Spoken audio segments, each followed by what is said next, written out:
Matinis na ginisa at pritong tinapa, sausawang suka, bawang at paminta. Ganyan ang almusal na nakakagana. Nilagang itlog, kamatis na may asin, ganyan ang laging kombinasyon sa pagkain. Isda man o karne, sadyang mahal ngayon, kaya ang ulam namin, inihaw na talong. Dahil ako'y lumaki sa pagkain ganyan, kahit anong ihahin ng mahal kong nanay, hindi ko na kailangan pang tinidor at kutsara, magkamay, mas mainam pa.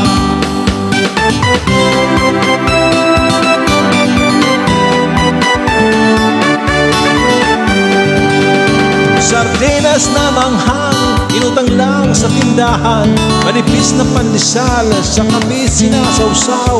Presyo ng bilihin, kung di mo makaya, dapat kang magtiyaga sa tuyo at tinapa. Dahil ako'y lumaki sa pagkain ganyan, dahil anong ihahin ng mahal kong nanay, hindi ko na kailangan pa tinidor at kutsara, magkamay, mas mainam pa.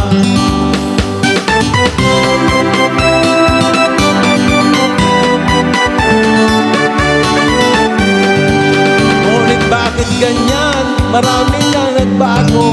Pagkain ng almusal, di na yata uso.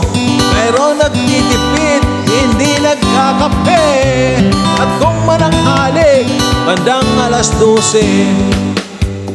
Dahil ako'y lumaki sa pagkain ganyan, kahit anong iyahin ng mahal kong nanay, hindi ko na kailangan pang tinidor at kutsara at magkamay, mas mainam pa kung ang ulam